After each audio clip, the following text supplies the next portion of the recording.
I just want you to do me a huge favor, because this is a serious moment for me, and what makes this moment serious for me is that I'm sitting in a room of people who have the ability to make their dreams become a reality. And we live at a time and live in a country where we can make that dream a reality. And you have to understand that there are times that I speak, for instance, in prisons, and I'm talking to individuals who will spend the rest of their lives in prison, and they don't have options. They don't have a lot of choice. That what I do when I come in is I provide a sense of hope, and I provide some inspiration, but I'm not able to help them to bring about the change that they want to see happen. And I'm so excited to be in this room because the words that I say in this moment can fuel the rest of your life, right? So I'm so excited. Like, that for me, this isn't I won't ask you for anything over the next hour other than the things that are going to take you to the next level. But I'm excited because when I leave, I literally we may never see each other again, but I have the ability when you walk out of this room to make you operate in a way you've never operated before. And once you do that, because I know if you're in this room, I know there's something special about you, that once you leave this room and you go from 70 to 120%, there are going to be some things that happen in your life that didn't happen before, not because you didn't have the ability. So this is not an ability room. Like, we're not talking about ability. We're talking about activating this greatness that's in us. Your abilities are your abilities. I'm not going to be able to help you to do anything that you do better. Like, I'm not going to be able to give you a gift that you don't have. But what I will be able to do is help you today operate in a way you've never operated before. Right? I will help you to operate in a way you've never operated before. I'm going to help you to do some things that you've never done in your life before, and as a result, you're going to be able to go to a whole new level. So we have to start here. We have to start here. Just write down those things, 1 or 2 or 3 things that you have to desperately get done before this year ends. It's desperation. I don't have a choice. I don't have an option. You got to get that done. You got it. Like, I just want you. And I'm not talking about stuff that's kind of important. I'm talking about the stuff that has got it. The ball's dropping and you can't keep talking about it. Like, you will not be able to rest if you didn't get this done. I want you to write that down. I want you to write that. That's where we're starting. I want you to write that down. E.T., like, I got to get this done, E.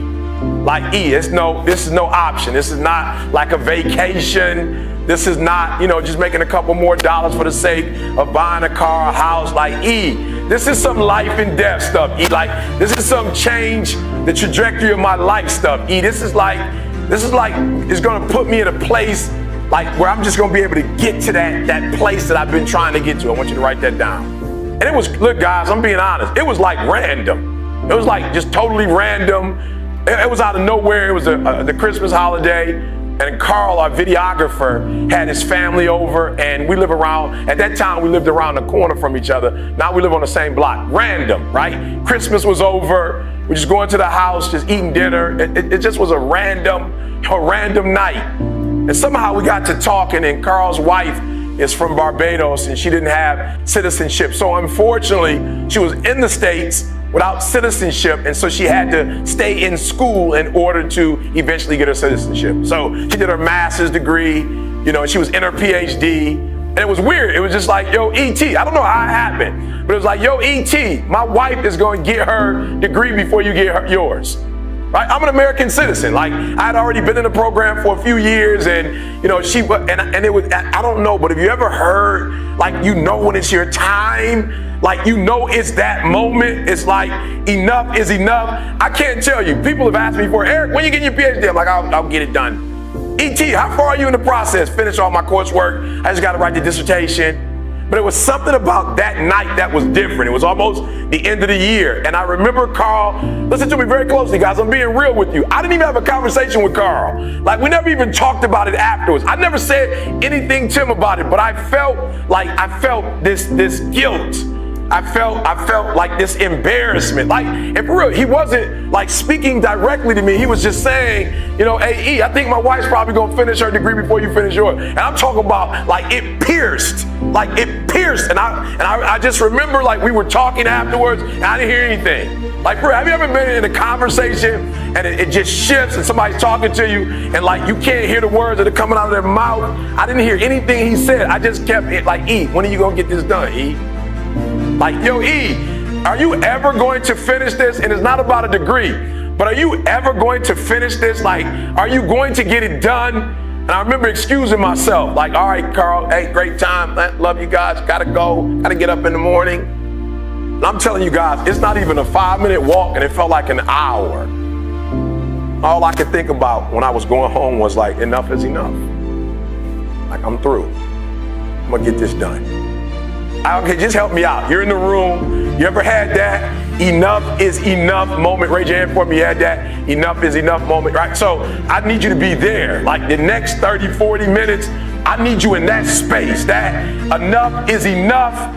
I'm not dumb, like I can get a PhD, has nothing to do with that. It has everything to do with the fact that I just didn't say, all right, this is the year, right? And so that thing you wrote down, I need you to do me a huge favor. I don't know if you have a pen or a piece of paper. I don't even know if you can do this on your phone, but I want you to kind of put a year next to that for me. Put a year. I want you to just put a year on that for me. Like, don't make up, like, don't do it for me. A real number. Just give me like a real solid number, right? And I remember saying to myself, like, yo, if we come back next year for Christmas and your family's here,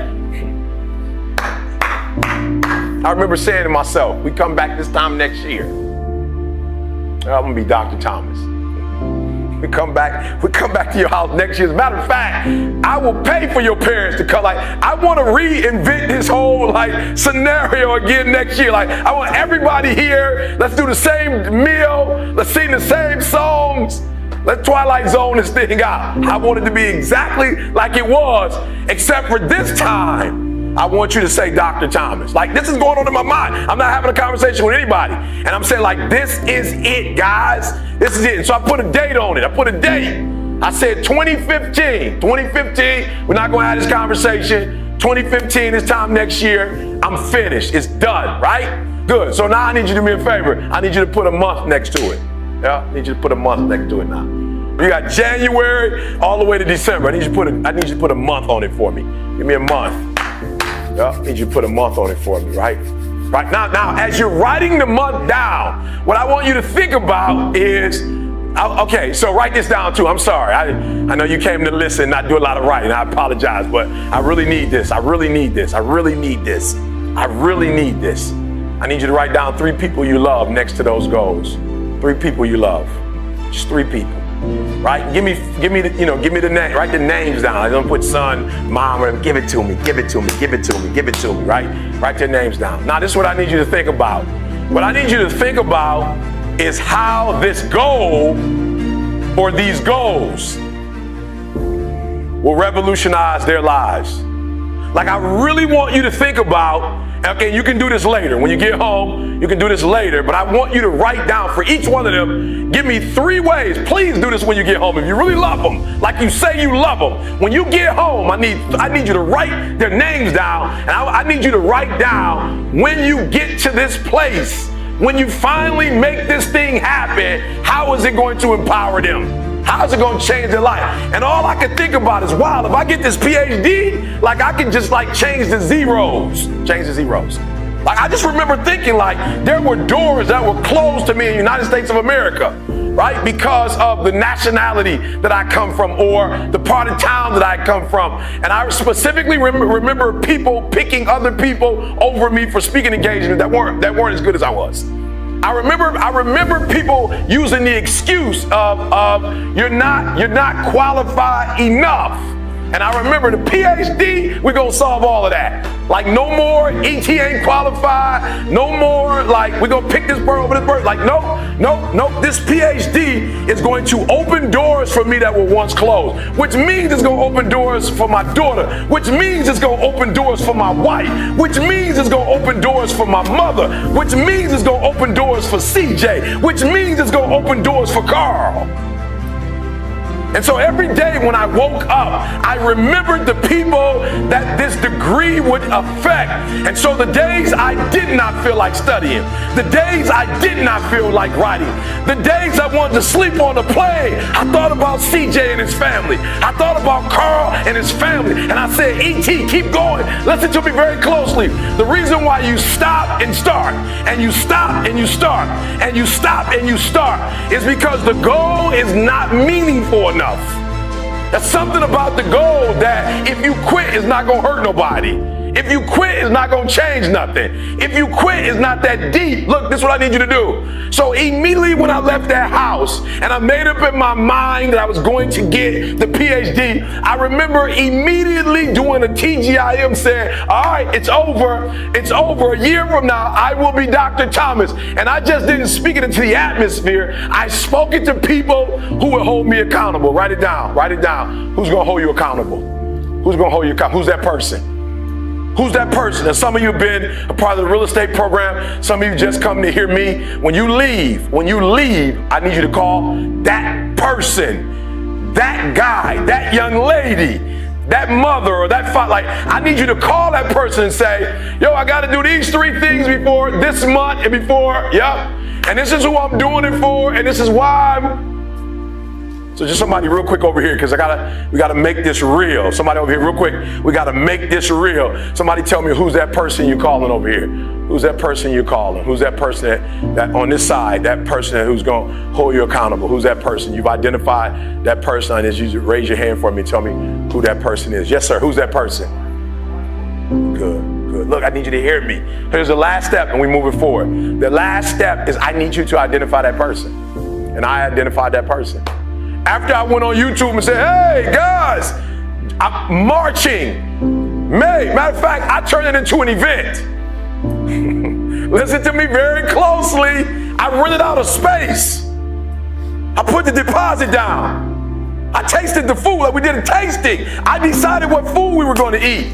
The linen. We had to decide what linen. This is 8 months before I even graduated. Never forget, one of the professors came to me and said, E.T., there's a lot of paperwork to fill out. We got about 2 or 3 months left, and I'm just going to be honest with you. You waited on some things because you weren't in school, and now you're back, but I just don't think you're going to be able to make it happen. And I laughed. I chuckled. She said, no, I'm serious. There's a format, and there's a way, and there's some, and you didn't, and it takes this month for this long, 30 days for this, 6 weeks for that, and you just didn't put your paperwork in time. And I said, ma'am, I'm sorry, but you don't get it. I called my grandma and told my grandma I was graduating. Like, no, I'm being serious. Like, I called my grandma, and my grandma said, baby, you know I'm on a fixed income. So if I buy this ticket, grandma can't get her money back. I said, ma'am, I told my grandma that I was graduating, and my grandma already called her hairstylist and told her how she wanted her hair to look. Grandma went out and bought a dress. My grandma bought a dress for the graduation. And you got to hear what I'm saying, because you're listening to me, but you're not listening to me. Listen to what I'm trying to tell y'all. I'm being real with y'all. My biological father wasn't in my life. Hear what I'm saying? My mother hid from me who my biological father was, yet my grandmother's always been in my life. That don't go together. My grandmother said to my mother, if you want to hide the identity of his father, that's cool, but you can't take my grandson from me. And so ever since I've been a kid, my grandma been to everything. She's never missed anything. And when my grandma called, she said, you better make sure you graduate, baby, because I'm coming. And so what I'm trying to tell you is, I didn't get the degree to get the degree. I got the degree because I called my grandma. I'm trying to tell you the reason why you're not doing it is not because you don't have what it takes to do it, not because you don't have the ability to do it, but whatever it is you say you're going to do, the meaning is not strong enough. Somehow the meaning is not strong enough. You've not put enough value in it. You don't have enough skin in it. You played around with it so much that you don't have nothing to lose if you don't do it. What I'm telling you is, you got to create the type of scenarios, not the goal, the type of scenarios that if it doesn't work, you lose everything. And because you cannot lose everything, you got to make it happen. Glenn came all the way from Australia. You can't plan your graduation in 2 weeks. You can't buy a ticket from Australia and then call somebody and say, Glenn, it's not gonna happen now. Was that a refundable? Did you get a refundable ticket?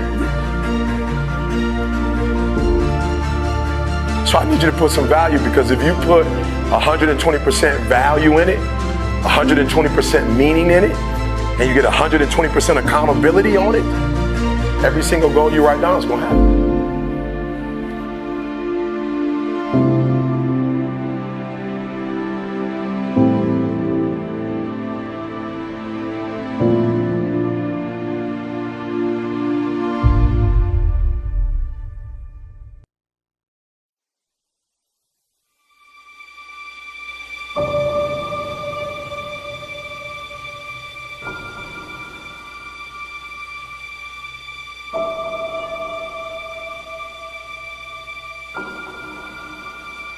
You can write everything down if you want to. Be brave enough to write every one of your goals down. But I'm going to tell you something. Life's going to hit you in your mouth, and you got to do me a huge favor. Your why has to be greater than that knockdown. And I love it. Buster Douglas got knocked out. Nobody ever got knocked out by Mike Tyson and ever got back up.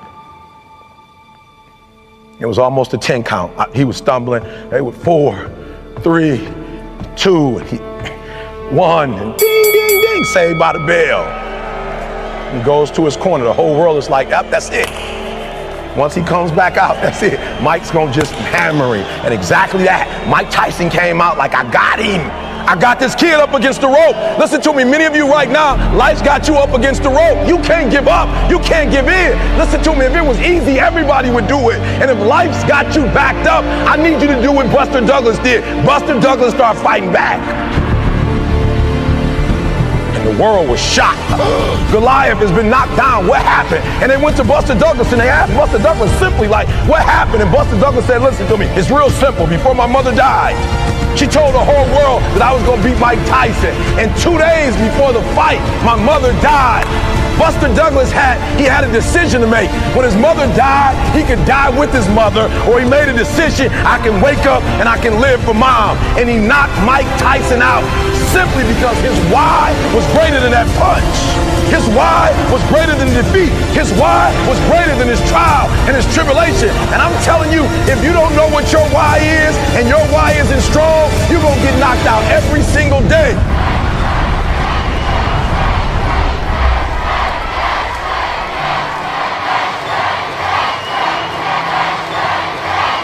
Pushing past that pain. You have no reason. You better find one before you get out of here today.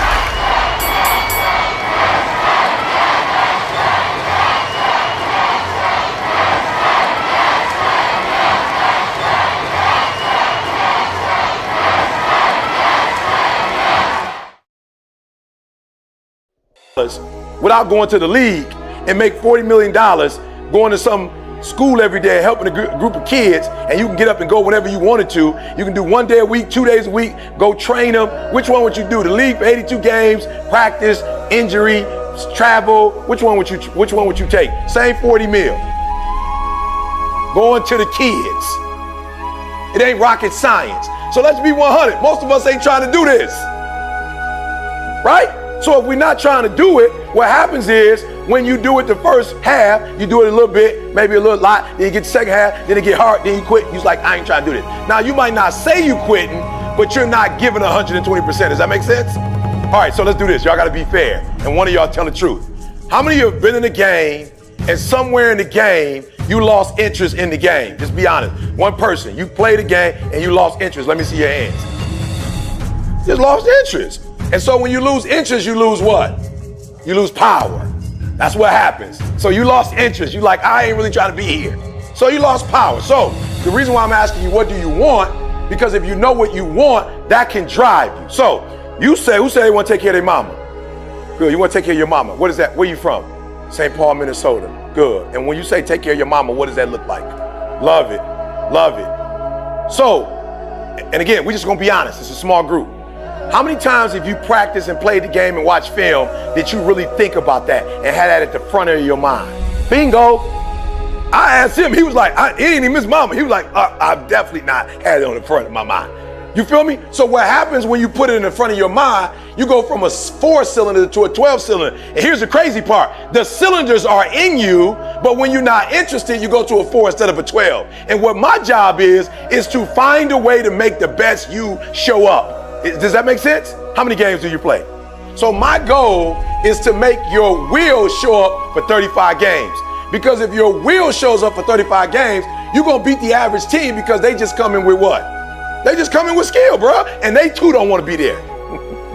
And they too don't want to practice. And they too, out of everything, which one you hate the most? Let's be real. Which one, out of what you have to do in basketball, which one do you hate the most? Practice. And you got to do that more than anything else. Isn't that crazy? Like the one thing you hate, that's the thing you got to do the most of. It ain't like you playing the most of the time. You only playing how many days a week? 2 days a week. How many hours? 2 hours. That's it. You play 4 hours tops. How many hours you practicing? You can't even think. He like, I don't need. I just started looking disgust. My man was like, I can't even count it. So you see the problem we have here? We got a problem. We got a problem with you skilled enough, but maybe you're not willed enough. Does that make sense? All right, we good? Does that make sense? Good. So we got to ask the question, what drives you? Write that down. What drives me? What drives me?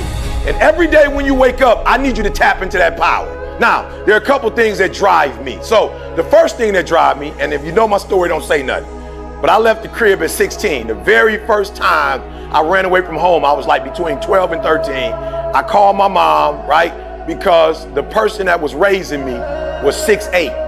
And as you can tell, I'm not 6'8". You feel me? I ain't even start, you ain't my daddy, flat out. So I went to school with that mentality the whole nine. So I started running away from the crib when I was 12. I would come back, be gone 3 days, a week, come back. When I was 16, I left for good. When I was homeless for good, you're on the streets of Detroit, there's a lot of stuff that happened. Almost got shot a couple times. A lot of stuff happened, right? So I'm homeless. 16, 17 years old, started hanging out with my boy Bob. Bob started bringing me to church. Like, I'll never forget the first time I went to church. I was like, God, we homeless. What we gonna do? He was like, we not homeless. You homeless. We not homeless. You the one making them crazy decisions. So I remember, being at a revival. Like, I ain't grew up in church. I ain't never seen my mother pray. My father who raised me, I ain't never seen him pray. Like, we didn't go to church. We ain't do that. And I remember my man was preaching. He was just talking about, like, before your mama made you, God knew you were in the womb. Like, for real, you gotta understand, I'm 17, bro, 16, 17. If my mom lied to me about who my father was, and my mom got pregnant at 17, I'm thinking I'm a what? I'm a mistake. So my whole life, I'm walking around like I'm a mistake, bro. Like, you ain't really want me. You got pregnant at 17 years old. I don't even know why you didn't have an abortion. I messed your life up. You messed my life up. Now I'm about to mess your life up. That's what I was on. I was about 17, started going to church. The pastor did this thing in Isaiah. It was crazy. My man was like, yo, before your mother knew you, God called you. And I'm like, ooh, that's pretty deep. You know what I'm saying? I'm like, I like that. You know what I'm saying? Because if that's the truth, and I ain't no Christian, I don't really know God like that, but I'm hoping that's the truth, because if it's the truth, then it means what? I'm not a mistake. And if I'm not a mistake, then that means I was born with a what? With a purpose. I was like, let's go. My mom didn't even know. I'm like, let's go. And then the pastor, like, my man would come up to me every week. What? She's like, I'm gonna break up with you if I go to college. And I ain't stupid. I ain't go to college, but I know if my girl go to college, pretty little red bone. I know if she go to college for 4 years and I stay back in Detroit, what's gonna happen? Somebody gonna scoop her. I might not be the smartest apple, but I ain't stupid. I went and studied, got my GED, bro. Got in the whip with her and went to college. Flat out, I told the pastor, I was like, yo, bro, are you serious? Can you really hook me up? He's like, I got you. I graduated from there. I'm a pastor. I'm gonna write a letter. It's a Christian school. They gonna let you in. Now, you're gonna have to take like remedial classes and stuff, but I can get you in. I'm like, bet. Follow her to college. Got to college, y'all, I'll never forget. I flunked out. That took me 12 years to get a 4-year degree. But I remember the first time they had this Christian like program, and they was like, yo, E, they don't even know me. It was like, we want you to speak. I don't even know how they asked me to speak. It was like something called commencement or something. It was like for freshmen, and one freshman get to address for all freshmen. I got up and got on the mic and preached and was like, whoa. Like, it wasn't even a sermon, but I felt like, just like when you get the rock in your hand, you got all them people in the stand, you got your family in the stand, they got the TV on. Talk to me, bro. When you in that mode, you out there doing your thing, everybody watching, how does that make you feel with that rock in your hand? Invincible, bruh. What if you had a football in your hand? Or a soccer ball, how would you feel? You don't even know. But with the basketball, you feel invincible. That's how I felt when I got the mic. When I got the mic in my hand, I was like, woo, I could do this. And so the first time in my life, I had purpose. So I started getting in the word, and that purpose, it drove me. They're like, yo, E, you got to save the world. Like, you the Martin Luther King of 2019. When I wake up, y'all, that's why I wake up so fired up. I'm like, yo, I am the Martin Luther King of this generation. Like, flat out. When older people don't know who I am, I don't be tripping. My man like 50, 60, 70 years old, like, I don't know who you are. I'm sure you don't. But if you was 19 and didn't know who I was, if you was 24 and you didn't know who I was, I'd have a problem. Are you hearing what I'm saying? So the NBA player, of course, rock with me. CP3 just did a shoe with all my quotes on it. This is my generation. The millennials are mine. I wake up every day doing a video, not to get paid. Don't nobody pay me to do those videos. Why do I do it? Because I got purpose. That's my drive. That's my engine. That's why you see me so pumped up. Because I wake up and like, God got a mission for me. Check. If I wake up, it's showtime. I'm like, God, I just need one favor. Just wake me up.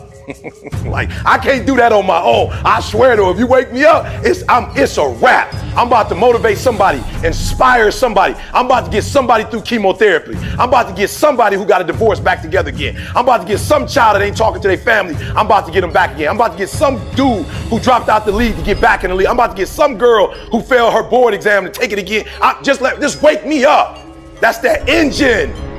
And so for a lot of you, for real, you a 12-cylinder, but you acting like a 4-cylinder because you ain't got no drive. And when you don't have drive and they making you go to practice, well, of course you can't do practice. But if you don't think about practice no more, but you think about who? So what I'm saying to you is, every time you get up and grind, you that much closer. So when you do practice, I don't want you to see practice no more. I don't want you to see practice no more. I want you to see, I'm about to cash my mama out. Every playbook, I don't care if you like the playbook or not. He just told you I was Dr. Thomas. I hate school. I hate school. There's nothing about school I like. And I went to Michigan State, which means that I was going to school with minus 10 degrees with 12 inches of snow on the ground. I hate school in January. I hate school in February. I just hate school. I'm a high school dropout.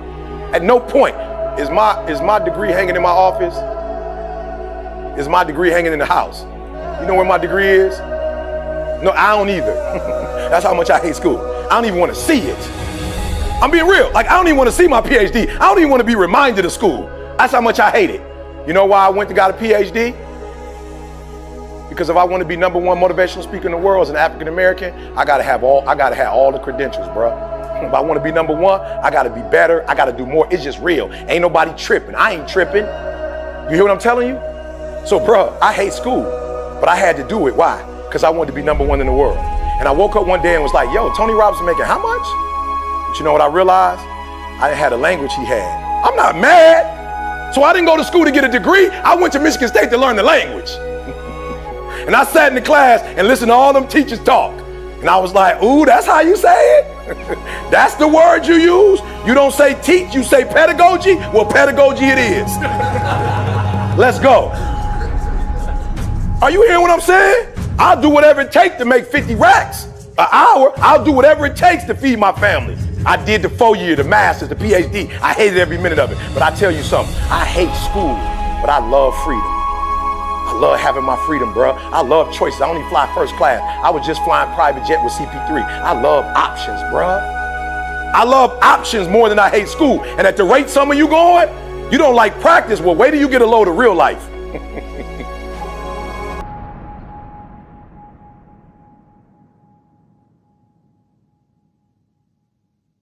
I'm talking about maxing out. Listen to me, y'all. I don't play basketball, but if you watch my videos and you watch me, I will not walk out of life. I'm going to crawl out of life. When I die,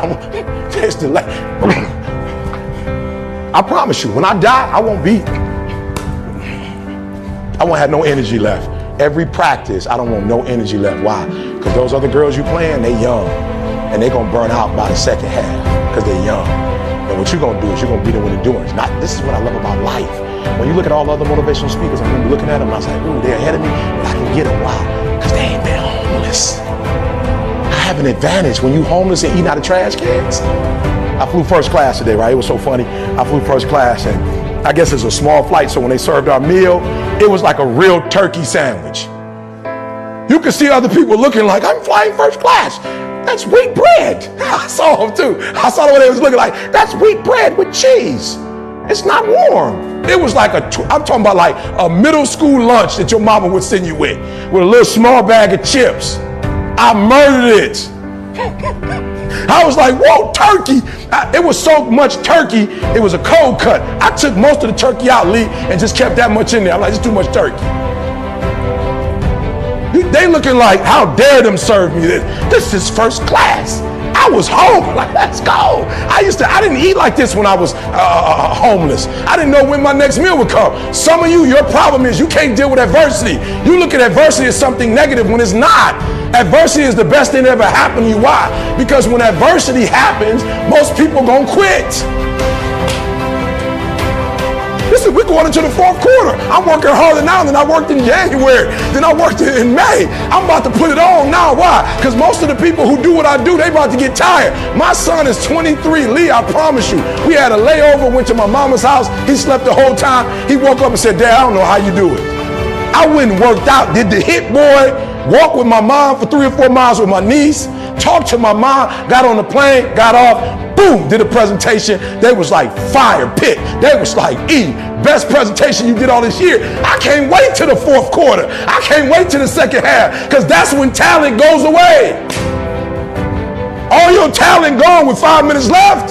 Your legs about to give out. So who wins? Only the person that can go through adversity, that's when you start winning. So that's why you need to practice till you burn out. So when you get on the court, you'll never burn out, and they gonna burn out. They gonna burn out. I'm telling you, you see it. It's like the game goes up and down and up and down. And the last 4, y'all gotta go watch Michael Jordan when y'all get a chance. He would always take a break at about maybe 10 minutes. He'd come back with 6 minutes left in the game, and Mike would come in those last 5-6 minutes, he would kill you. He would kill you because he had so much energy and so much tenacity and so much strength. And listen to me, I noticed the Michael Jordan, and I'm old, so I don't believe in the Michael Jordan, LeBron comparison. And let me tell you why I don't believe in it. It has nothing to do with offense, because the way Mike played offense, he shut you down on defense. That's the difference. Mike didn't play one way. Mike wanted it so bad that he would put up 30 and he would stop his guy from scoring 0. That's the difference. He played both ways. How do you play both ways? When you're not playing talent no more. You're not playing with talent. At that point, you done dug deep within. Okay, I wasn't even supposed to say this, right? But I got to be honest. I'm going to give y'all one more. I shouldn't say this until I come back halfway through the season. Do you understand the reason why I beat most humans at what I do is because the last 10% is the hardest percent. That's the hardest percent, ladies. The last 5 minutes of game, that's the hard. Let me tell you what I mean by that. While the first 10% is difficult to get started, once you get started, it's something that's called momentum. The challenge with the last 10% of what you do, which makes it hard, is because it's the last and you spent all your energy.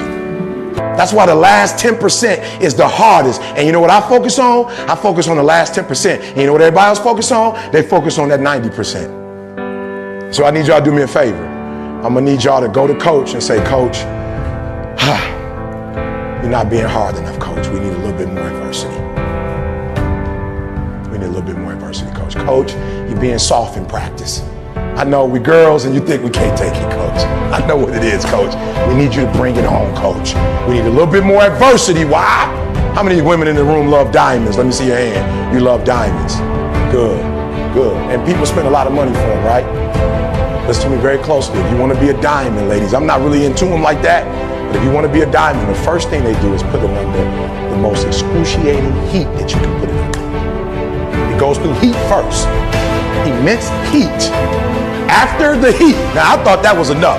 You take the coal, you put it under heat, and when all that stuff come off, whatever's left is the stone. That's not a diamond though, it's just the stone. So when you go under heat and you feel like Coach to put you under some heat, that's just the, look, sweetheart, that's just the beginning. Heat is just the beginning of the process. So after the heat, when they want to form it, then they put it under pressure to form it. And then after that, it still ain't a diamond. They have to do what to it? You got to cut it. So the diamond that you see, there's no two diamonds alike, because when they cut it, each stone reacts different to it. I'm trying to tell you, you want to be a diamond, but you don't want to get cut.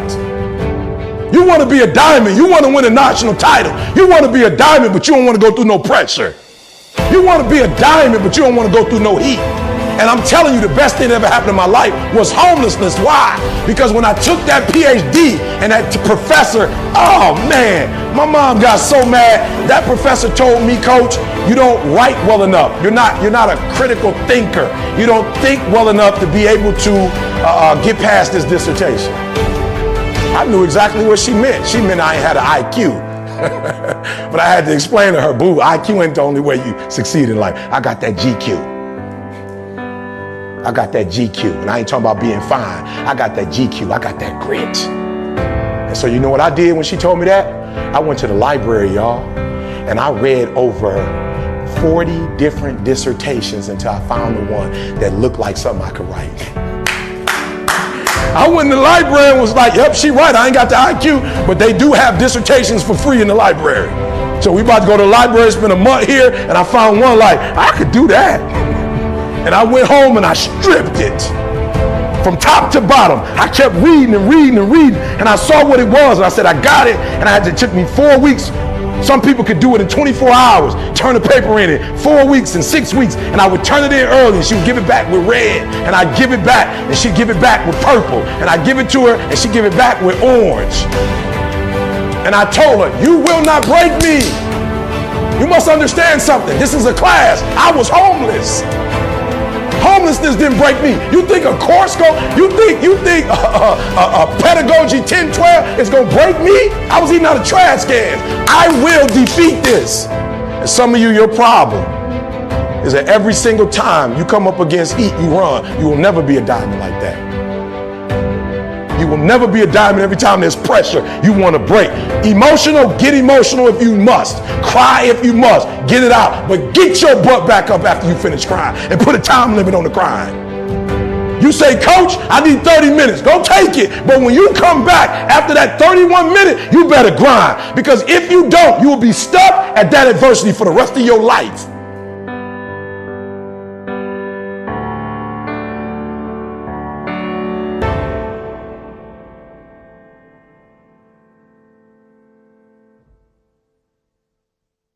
To the next level. The next level is not something that's far away. Like Maul said, the next level is execution is not something that, we do. It's something that we are. And most of us aren't disciplined. It's like you just go, like you drink, so you just go, you can't tell yourself, you know what, I'm not mad at you drink, but you got to drink during the weekday. Like you drinking in the morning before you go to work. He gone now. He's no longer with us. You're drinking it. I don't got to post videos. I don't post videos to get motivated. I don't post videos to get inspired. I post videos to be disciplined. Get your butt up and post a video. Either you post it the night before to Nikki, and she does it, or will you get up at 3 o'clock and you do it? That's discipline. That's a certain time frame that I'm supposed to eat, and certain things I'm supposed to eat and then not eat after a certain time. I'm making money. I can eat whatever I want, but I'm trying to discipline myself because there was a time I did not discipline myself. You are not where you want to be, not because you need any more gifts. You don't need nothing else. You need to discipline yourself. You need to learn to tell you no. You keep talking about everybody else, you can't tell no. You can't tell you no. You can't tell you stop. You can't tell you quit. You can't tell you nothing. You got to get to a point where you're disciplined. And what separates the talented, if everybody's talented, if everybody's equally gifted, what separates us is discipline.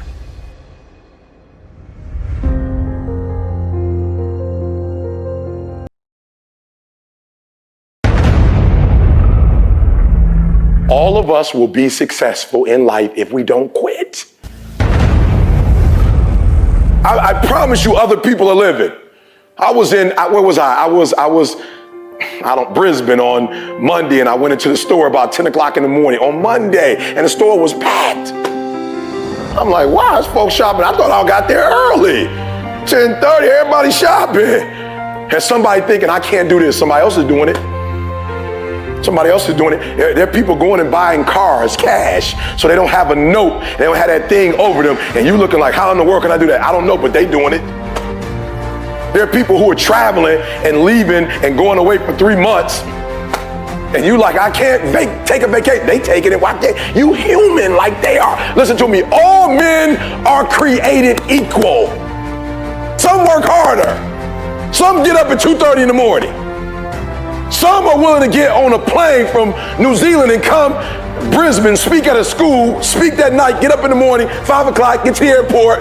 Come on, go to Sydney, get up, Melbourne, get up, go to Perth, come on. Then get back up and then go home.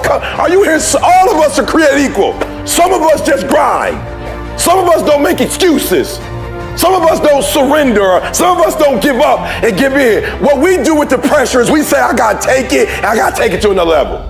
I'm telling you, you can live. And I'm not telling you something that I read in a book while I had 2 parents. Something I read in a book when my parents were upper middle class. Something I read in a book. My mama was 17 years old when she got pregnant. I had no advantages.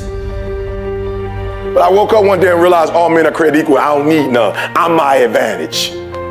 You your advantage. Why are you waiting for somebody to call you? Why are you waiting for somebody to liberate you? Why are you waiting for somebody to affirm you? Why are you waiting for somebody to tell you got a dream or go? Why are you waiting for somebody to take you by your hand and give you what's rightfully yours?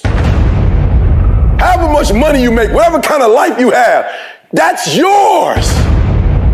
So when you hear my message, the reason why you resonate with my message is not because of the words I say. There are a lot of people on YouTube and TV talking the talk, but there's a sound that you hear that resonates with you because I'm speaking from that pain. I'm speaking from every aunt that I had to bury, for every cousin that I had to hear. He got 50 years and I try to act like it didn't hurt when he only 19 years old. He lost his entire life at 19 over some stupid stuff. Every aunt I buried, when I took my mother-in-law into that hospital room and I prayed for her before surgery, not knowing if she was coming out or not knowing if she was going to die or not. And that's my wife's own, listen to me, she didn't grow up with her father. She doesn't have any brothers or sisters. Like, her mom is her life. It was just her and her mom. And my mind's like, yo, if my wife lose her mom, that's her life. Like, that's going to affect us. Like, my wife ain't going to be the same if her mom dies. You talking about getting cut. And so when I speak to you, I speak from the pain of taking 12 years to get a 4-year degree. I speak to you as a failure who had to get back up every single doggone time and say, brush it off and keep going. And so it is not the message alone. It's not the words alone that resonate with you. It's that I am you. I've been through what you've been through and I got up and I kept going. And so listen to me very closely. You're going to get cut. All that stuff you wrote down, you're going to go through some pressure. So if you ain't ready for that, you close that up and say, I just don't want to have no dream. I don't want no dreams, no goals, no life. I don't want nothing in life. You're going to have a great marriage. You're going to go through some pressure. You're going to go through some heat. And then you're going to get cut. I'm just trying to give you the 3-part process because what's going to happen is you're going to see the heat. And you're going to be like, well, I went through the pressure. I thought that was it. Like, that was phase 1. That's phase 1. Phase 2 coming, and then phase 3, and watch what happens. All of us will be successful in life if we don't quit.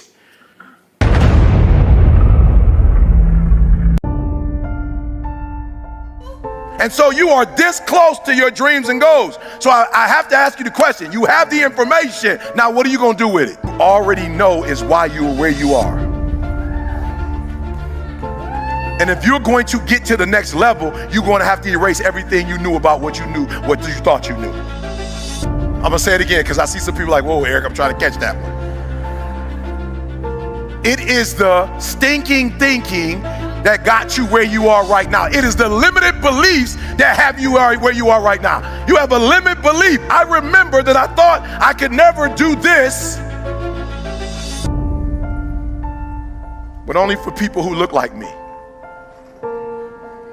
I remember when I was like 19, 20 and I started speaking, 20, 21, and I would go to historically black colleges and I would kill it. And I remember somebody asking me not to do historically black, but to come out of my particular community, my particular way of speaking, my particular way of doing things. And I'm thinking to myself when I first got there, I was like, whoa, I don't know if I could do this. Like, they don't come from where I come from. Like, they don't talk like I talk. Like, they don't have the experience that I had. I don't know if I have anything to say. And God said to me, you what? What? First First of all, son, I'll never forget talking to Les Brown and Bob Proctor. Bob Proctor, Les Brown was like, yo, you the #1 motivational speaker in the world. I wasn't even a number at that time. He said, you're the #1 motivational speaker in the world. And I remember, I'm not gonna say it out loud, but I remember how the conversation started. I actually named somebody that I thought was #1. And he said, how dare you say their name out loud and say they're #1. You're the #1 motivational speaker in the world. And you better not ever say they're #1. You're #1. And I said, hold up, what? But I just started speaking. He says, no one on the planet is giving free information away like you giving free information away. Nobody in the planet loves people the way. There's no other motivational speaker going to prisons. There's no other motivational speaker talking to 12 kids in a detention center. There's no other motivational speaker going to schools and shaking kids' hands on their way to school and not getting paid a dime for it. Meet them at 6:30 saying, good morning. He said, you are the #1 motivational speaker in the world because nobody cares about humans like you care. He said, you ain't even charging. Boy, you know how much money you should be charging? Bob Proctor said, how much you charge? I was like, about 5, 10 grand. He was like, what? Bob Proctor said, what? I was like, 5, 10 grams right here. You yourself. They look to you in a way that you don't look to yourself. You will not get what you're supposed to get until you value yourself and you kill all your limited beliefs. So I need you to do me a favor. Just write it down because you don't have enough paper, but write down your limited beliefs, and when you get home, I need you to address them. Derek, we need the message. Why? Because they're not doing well. They're getting divorced. And so it's messing up the company. Eric, we need you. And God said, son, don't look at what somebody else is doing. Value what you're doing. Don't worry about what they bring to the table. Bring what you bring to the table. And some of you are not where you're supposed to be because you have limited thinking. And I want to challenge you today. You're just as special as everybody else. You're just as powerful as everybody else. You're just as unique as everybody else. You're just as gifted as everybody else. And you belong in first class just like everybody else. You belong in California. You belong in Dubai, wherever you want to be, you belong there. Somebody asked me the other day, Eric, you live in Michigan. Why are you buying a house in California? I said, because my wife has MS, doing phenomenal. We want to keep it there. What you going to do with your house in Michigan? I said, what do you mean what I'm going to do with it? You selling it? I said, what would I say? Why would I sell my house? Well, how are you going to have 2 houses? Because a lot of other people have 2 houses. Just because you don't have 2. I'm not believing that you can only live in 1 house for the rest of your life stuff no more. Like I'm not hanging out with those people no more. I'm hanging out with the people that got a winter home here, a summer home here, and just want to have a home over here. I'm hanging out with them people now. Like, no, I'm thinking like they thinking now. I'm doing what they doing now. And I start going to corporate getting 50, 60. And when I don't take it, it's because I chose to take less. Because I get to decide. I'm running my life now. I'm finally in control of my life. I'm finally the boss of my life. Are you ready to be the boss of your own life? Are you ready to be in control of your own life? Come on, if you're ready, come on. If you're ready. Are you ready? Are you ready? I'm being honest. Are you ready to be happy? Are you ready to have an abundance? Are you ready? I only got a couple people who ready. Come on, are you ready? Are you ready to get what's yours? Are you ready? Are you ready to live your life? Are you ready? Come on, are you ready to live your dream, to live your life, to live your best life? Are you ready to live your best life? No, for real, are you ready to live your best life? We're gonna do the hard work now. So here's the hard work. I need you to confront you.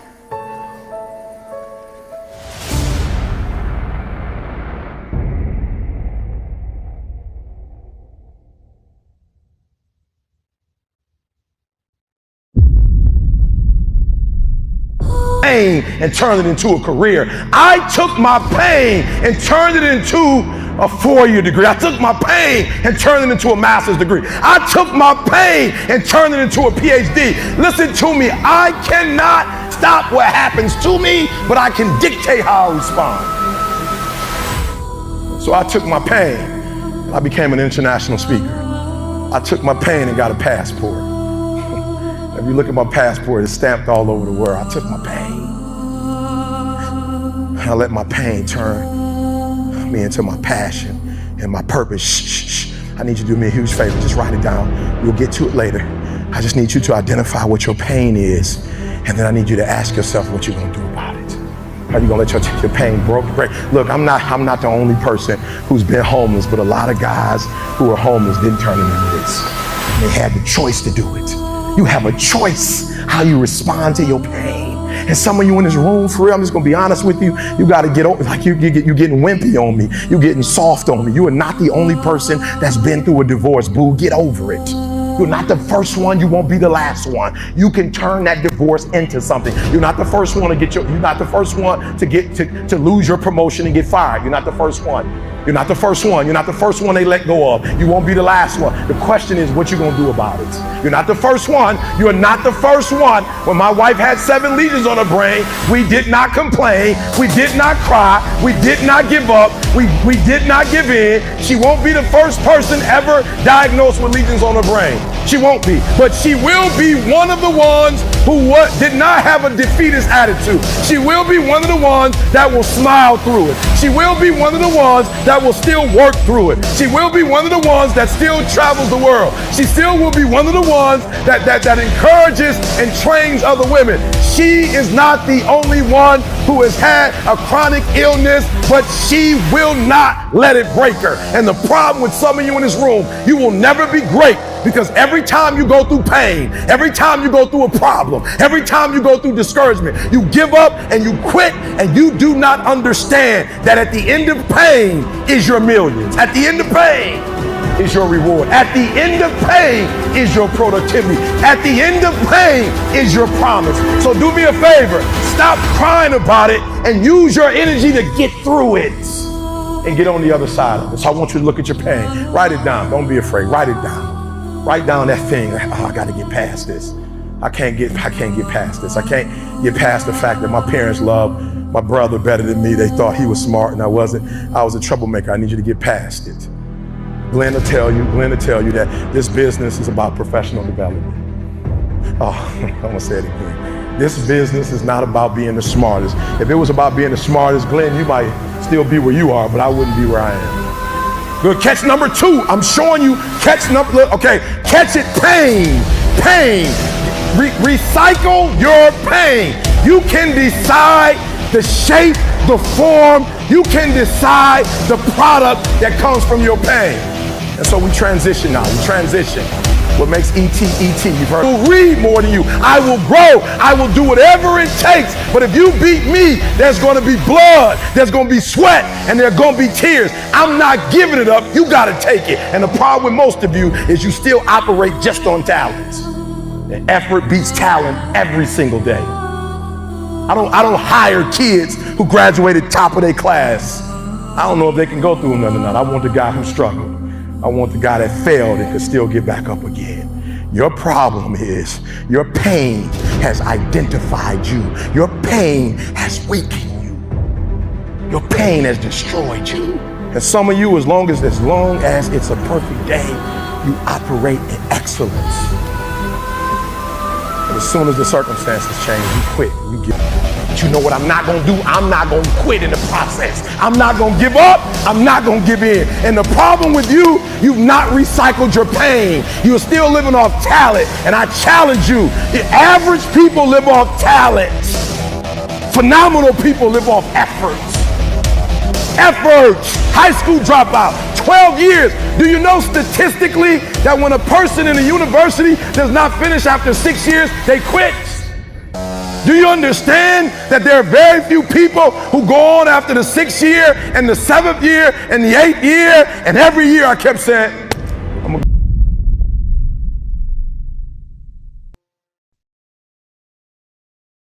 First thing I want you to realize is that your mindset, right? Your mindset is the reason why you're not where you're supposed to be. All right, it's your mindset. There's something in your mainframe that's wrong for this particular time. Now, what does that mean? Because some of us we so married to where we've been. We so married to where we come from. So what am I telling you? As I've moved, my success has come from shifting the mindset where I was to the mindset where I was trying to go. You You cannot be a part of change or going to the next level if you still respect where you come from too much. All right, we're gonna break this down for a minute because this is important. I could have been blew up. I could have been, let me tell you something that I'm realizing now. Of all the things that God wants us to have, money is the easiest one. Money, it is so easy to make six figures. It is so. I'm working on a book, right? And the young lady, and as I'm going through with her, she was like, Eric, the hardest part about working with you is that you don't have a demographic. Imagine the kid that was 13, 14. Imagine the, I wish y'all would have met me. I wish y'all had met me at 21, 22, 23 with the full dashiki boy. They think I'm playing. I don't know where she at. When I first got to Michigan State, they're like, bro, you're gonna have to calm down. I'm talking about I'm coming to class with the Malcolm, with the looking through the window like what? And I'm talking about any means necessary, right? But you look at me now, and the work that I do is global. And it didn't become global because I became a better speaker. It became global because I started tearing down some of the paradigms.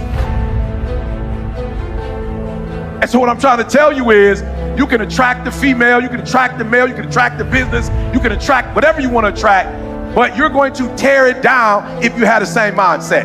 And even in my marriage, my wife would just argue year after year after year. Why are you so paranoid? Like, why do you think I'm against you? Like, why would you be married to me, but yet you don't trust me? And I said, yo, I never realized it. I got to go back to therapy. I was like, sweetheart, it's not that I don't trust you. I don't trust my mama. That's a paradigm. So if I don't trust my mom and I married you, my mom is the highest human on earth to me. How am I going to trust you if I don't trust my mom? And I don't trust my mom because she lied to me about who my father was. And I don't trust my mom because she told me she was going to tell me when I was 18 that we was going to talk about it. But I was like, Ma, you didn't. You let other people talk to me about it. You let other people tell me. So they told me their story. I never got your story. And so now I'm messed up because if you can't trust your mama, you can't trust no human on earth. And so now God is like, you got to fix that. You can't be going in these environments. I'm blessing you with all stuff. You're going to lose everything. The highest thing in the world is trust. You don't trust people.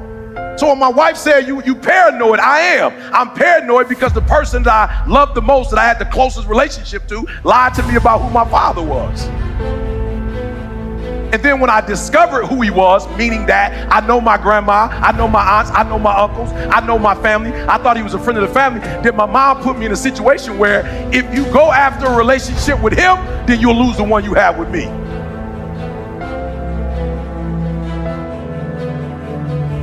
But I want you to pay attention to what I'm doing. I want you to pay attention to what I'm saying. And then in your own world, I want you to do it, right? So I want you to look at the people that you look up to in your world. Look up to those people who you feel like, man, in this area, they got it. I don't have that area. And I want you to actually physically write down everything that they're doing. There are things that. But when I'm Eric Thomas, what up, what up, what up? It's your boy E.T. And welcome to another edition of Bring It From the Bottom. Thank God it's Monday.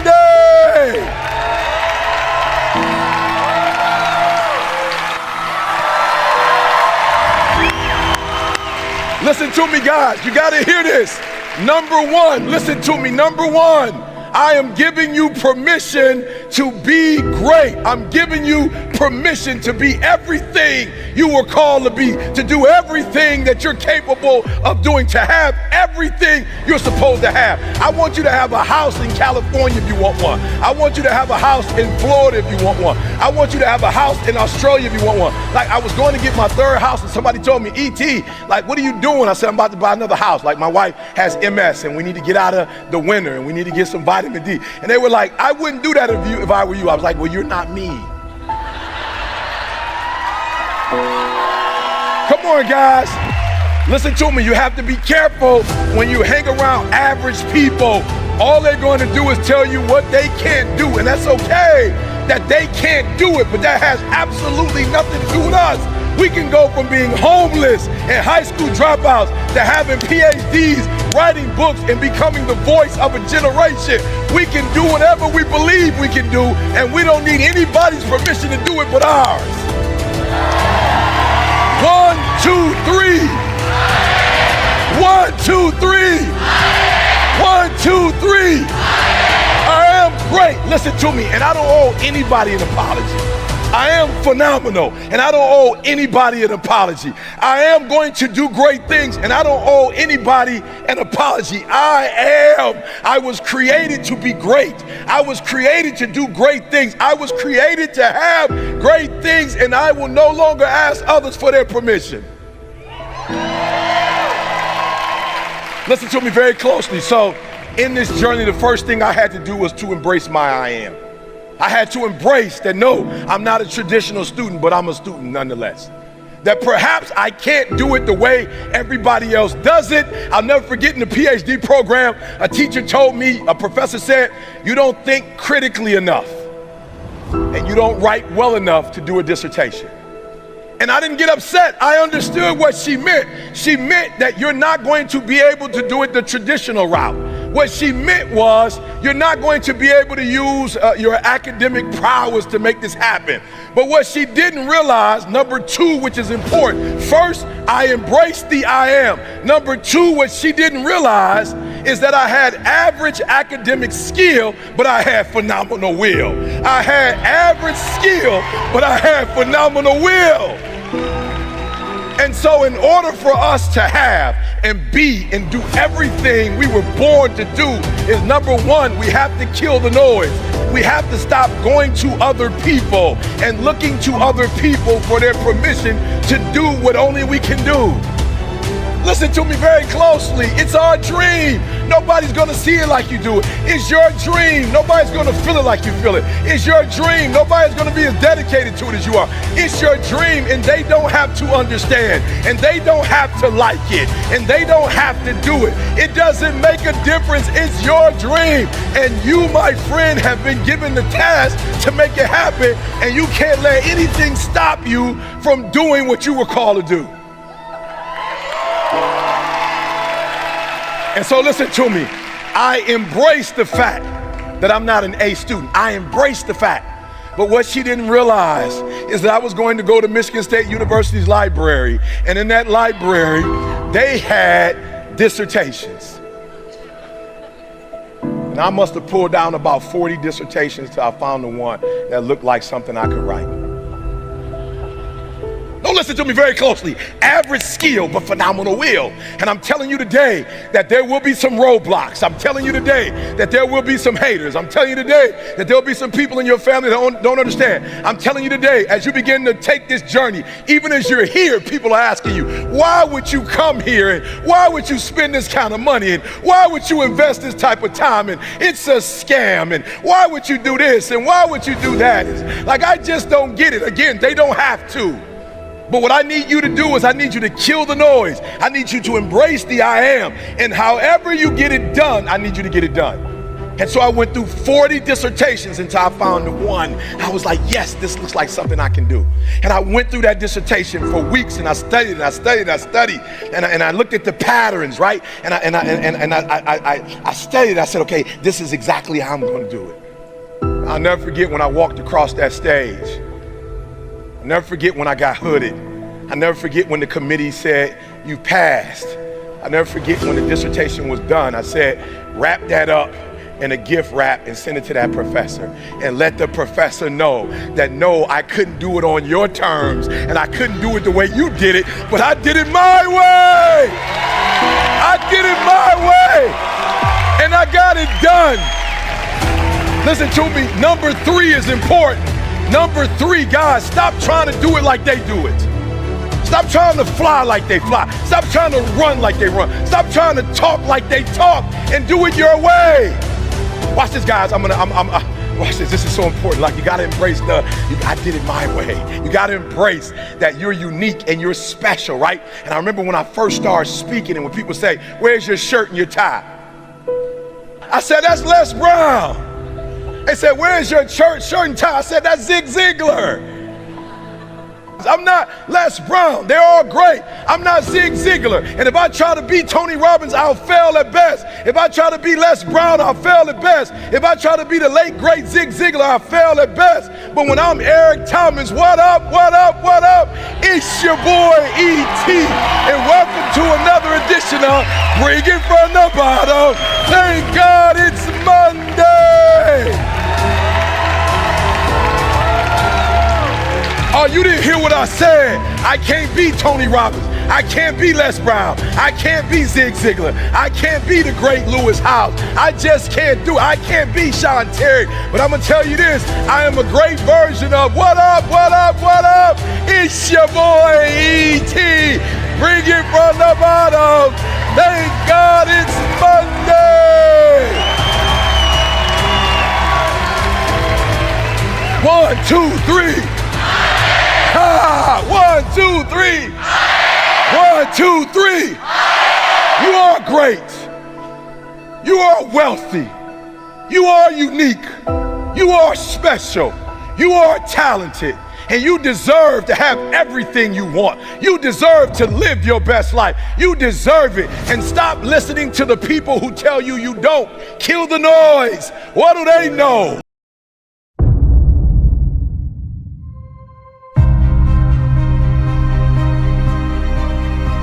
Two things I want us to remember is that you have a specific time limit and limited time. I want to start there. There's a time frame in which you need to succeed. It's a time frame. And everybody in this room, that's what we're here for. We're here to assist the program. However, now, like he said, I used to be here speaking, but a lot of times I wouldn't speak. I'd just show up. Because without my biological father being in my life, I understand how important not just presence are, but how important a person's presence is. And I wouldn't really come to the games because everybody came to the games. It wasn't necessary for me to be at every game. The stadium is packed when it's showtime. I wanted to be here on Monday when the fans weren't here. I wanted to be here on Tuesday when the parents couldn't be here. I wanted to be here on Wednesday when nobody else was here before the cameras came. So when the cameras came, I wasn't here. They didn't need me when ESPN was here. So listen to me very closely. There is a time limit. The time limit is 6 home, 6 away. That's the time limit. That's it. You don't, Michael Jordan, I like him, he's funny. But Mike said he never lost a game. They just ran out of time, right? That's not really the truth, Mike. You lost the game, right? You don't get extra time. So we got 6 and 6. 6 away, 6 at home. It's a limited time. And so in those 6 and 6, man, you gotta come with it like it's really only one. And that's why I get so intense. They say, E, you #1 in the world. Why are you still intense? Wow, well, because I'm #1. I got a home in Michigan and a home in San Diego. My wife got multiple sclerosis. So we don't need to be here in the winter. Listen to me very closely. I don't speak with the intensity I speak with because I want to speak. I want to make sure she never has to work again. So there's an intensity because she's sick. There should be an intensity because you only get 4. You shouldn't play like you get 8. We shouldn't be fans. We shouldn't be coaches like we get unlimited time. It's 6 and 6. Then guess what? It's a limited amount of time depending on your success. So look, y'all, I've been so successful. My wife, we're going to Dubai. She has to fly first class, has to, with multiple sclerosis. Then I found a ticket. I said, man, I thought 24 hours, Delta? There's a flight that goes straight from Boston to Dubai for 12 hours? I'm like, she need to be on that. I looked it up. It was $30,000 a ticket. I called the people and was like, yo, it's $30,000. They're like, yo, we'll get the ticket for you on Sunday. When you, listen to what I'm saying. When you're great at what you do, people treat you differently. When you average, they treat you a certain way. When you're phenomenal. So when Michigan State was winning and the Spartans was winning, I was winning.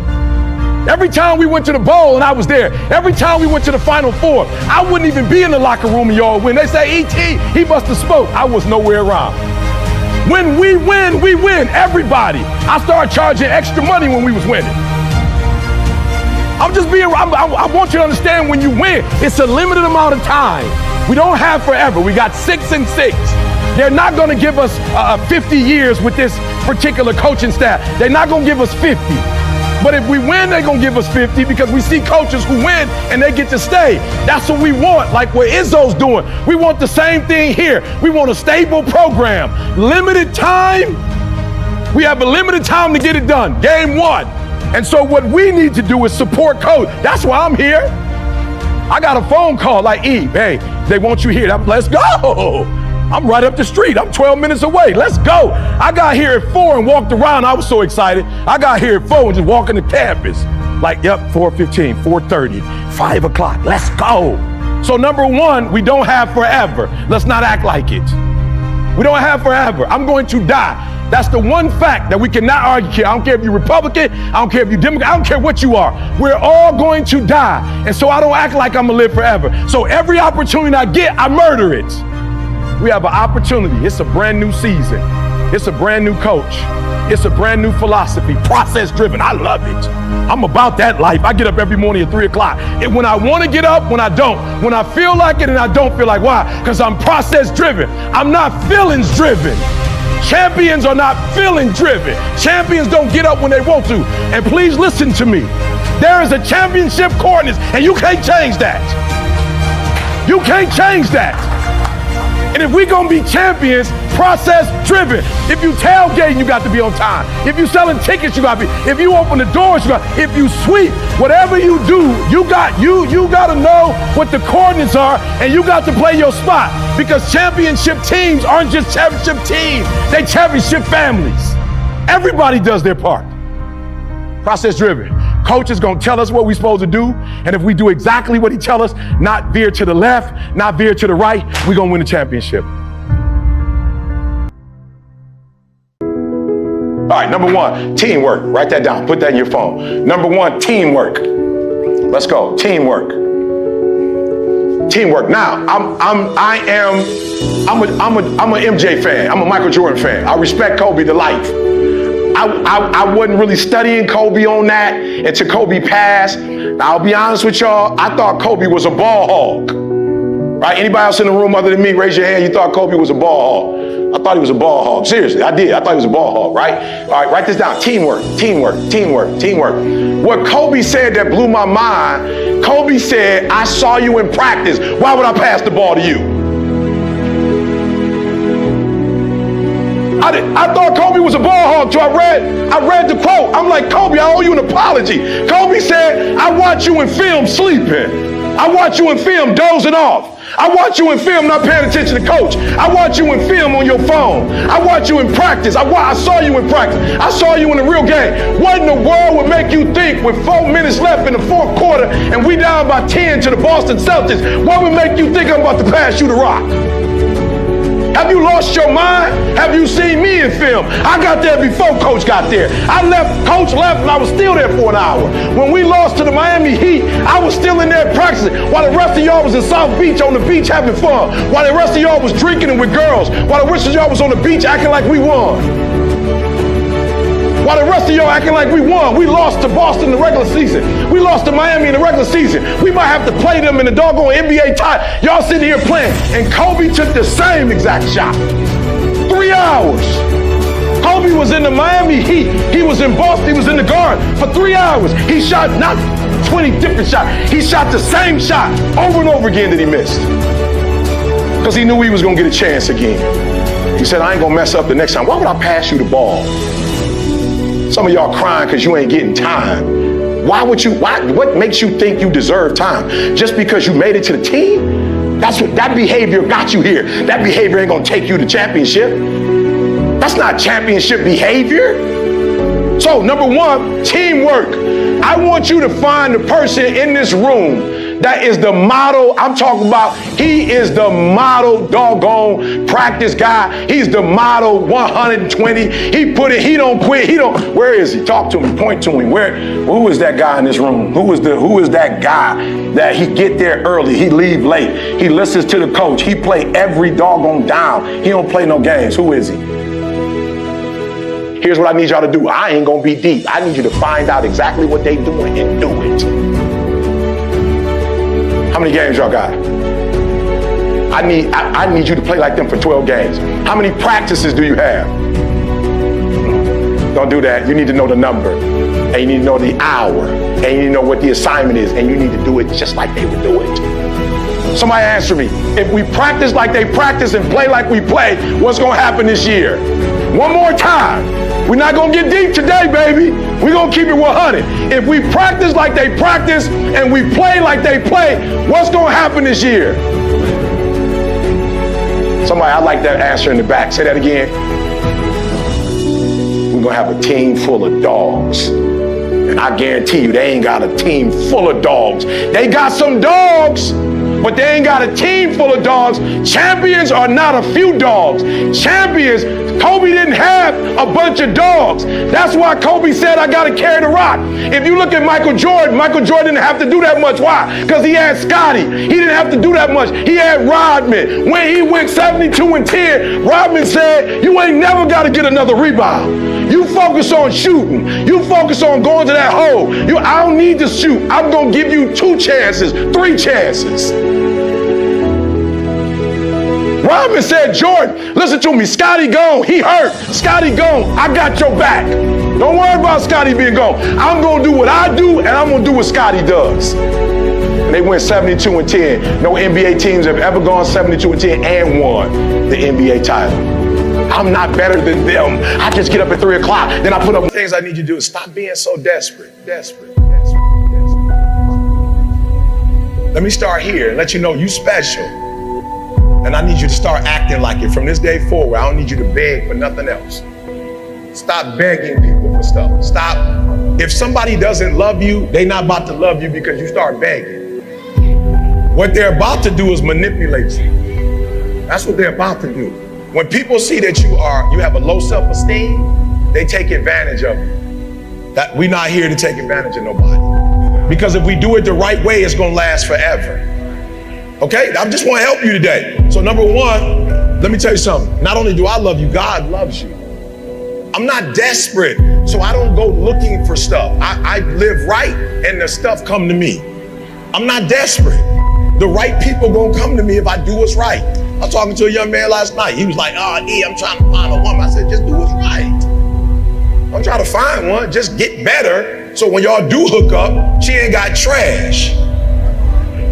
It's easy to hook up. A lot of people hooked up, but a whole lot of people gotten divorced. And a lot of people have killed people in a marriage. A lot of people have gone to a mental institution connecting with folks. A lot of people got on drugs when they got hooked up with somebody. So the goal ain't to get into a relationship. The goal is to get into a healthy relationship. It don't take nothing to get in a relationship. That's why I told you, I know I eat on my own. I know, like a lot of folk out here, I'm telling y'all, be careful. They don't know how to make money on their own. They got to manipulate you to make money. I don't need no other human to make money. I don't need to manipulate you to eat. I know who I am in Christ. I know who I am. I was born with a gift. My gift shall make room for me, not manipulation. My gift shall make room for me. I don't need you to eat, and I'm not saying that in a bad way. We got gods. So let me show you how much God loves you. God told me in my 1.5 years, 2 years away, as I was studying, God told me, you got to tell my people that they need to know who they are, one, and once they know who they are, they can be more demanding.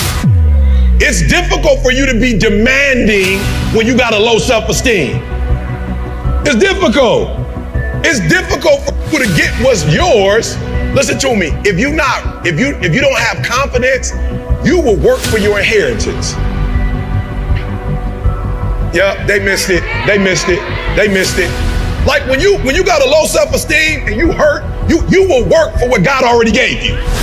You just so screwed up, you will work for what God already naturally gave to you.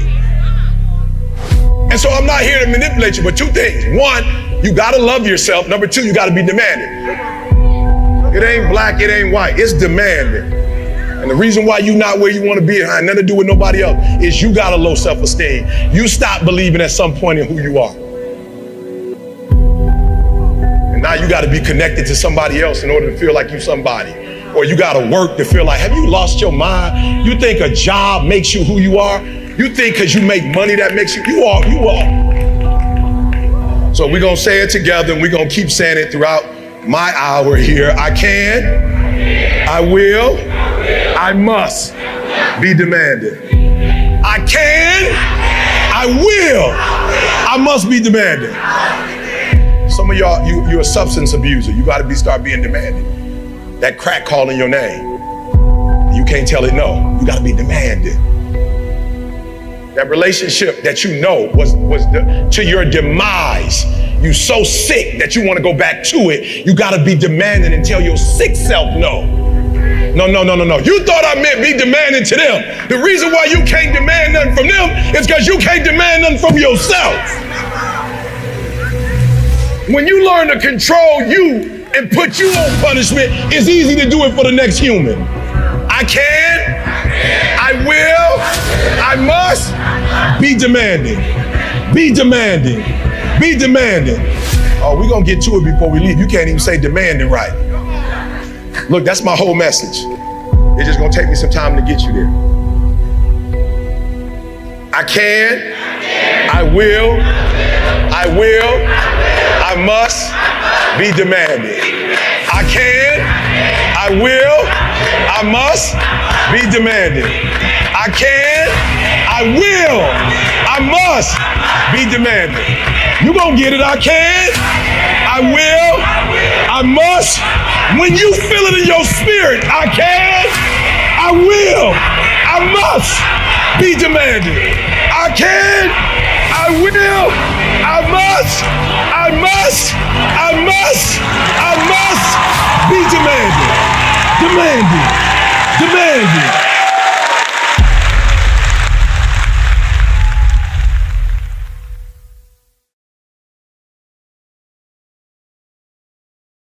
So say it with me. I will never be average. On 3, 1, 2, 3. All right, some of you saying it average. You know what I'm saying? I will never be average. Say it like you mean it. 1, 2, 3. Good, I'm feeling it. 1, 2, 3. I will take ownership. We're gonna add that. 1, 2, 3. I love it. She got it. We're gonna do it together. I will never be average. I will take ownership. 1, 2, 3.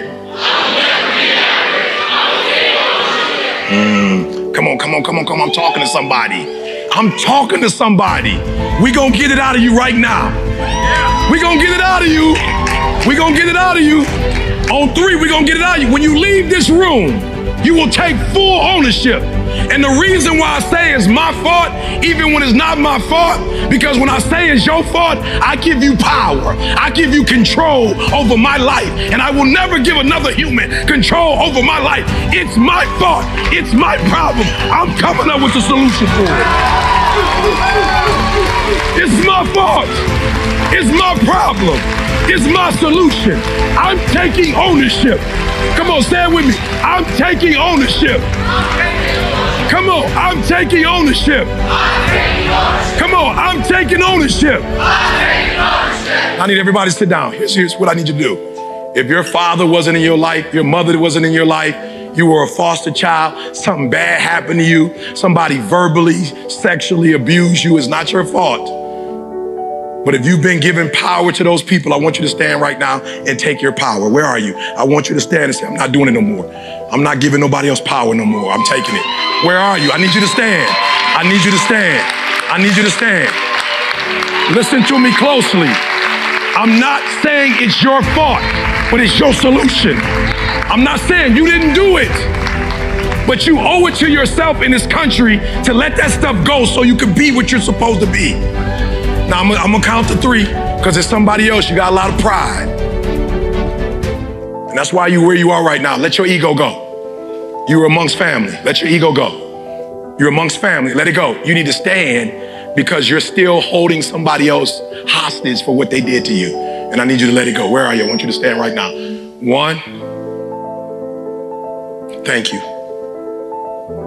Thank you. 2. Thank you. Let it go. Come on, let it go. Let it go. Come on, let it go. Where? I see you. I see you. I see you. Come on, somebody else. Come on. This is just number 1. I got to get past this one. I got to get past number 1. You're still sitting. Come on, you're sitting. Come on. Let it go. Let her go. Let him go. They don't deserve that much power over your life. Let them go. I know they hurt you. Let it go. They only still have power because you still holding on to it. Stop being average. Average people can't forgive. Average people can't let go. The greats, we do whatever it takes for self-preservation. We do whatever it takes to be happy. You think I wanted to let my biological father off the hook? You think I want to let him off the hook? He left my mom. He left me. You think I want to let my man off the hook?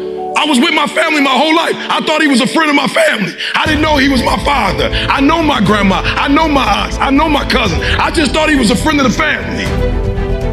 And I asked him why. He said, your mother said. I said, my mother said. How dare? No, you're right. My mother said. That wasn't the answer I was looking for. But if that's the answer you have, I'll take it, and I'll take the rest of my life, and I'll be happy the rest of my life.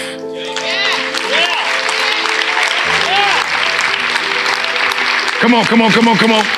Come on, I want you to say with me, I can, I will, I must. Come on, I can. This is your life, not mine. You should be more excited about your life than I am. I can. I can. I will. I must. Get past this. I can. I will. I must. Hold on 1 second. One quick second, because I want to talk to the successful people. You too can get past the success you're living right now. You're not finished. If you're alive, you're not finished. I know you feel good about yourself because you're doing better than your brother and your sister. But the Creator ain't comparing you to your sister. He's comparing to you the gifts that you have. He's not comparing you to your brother.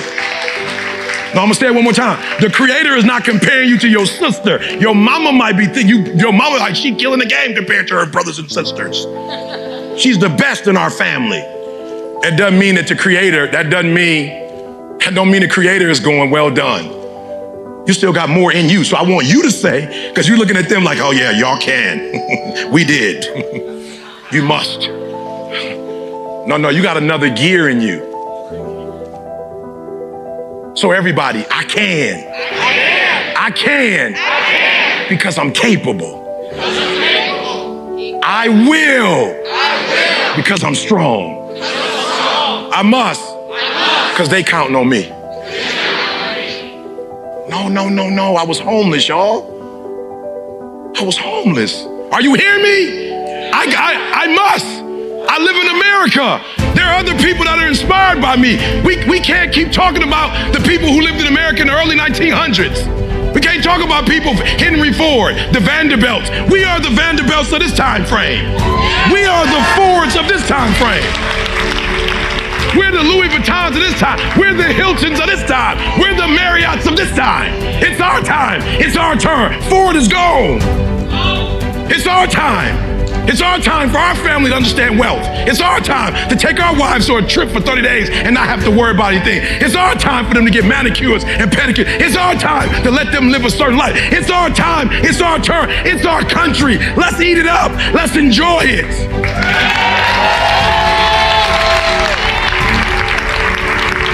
I can. I can.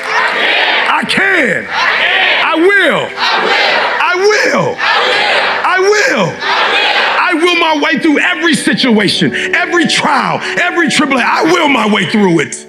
I don't care if it's cancer. I will my way through it. I don't care if it's MS. I will my way through it. I don't care if I'm struggling in school and I'm trying to get a degree. I will my way through it. I don't care if you fail the boards. Go again. I don't care if you fail the law exam. Go again. Will your way through it.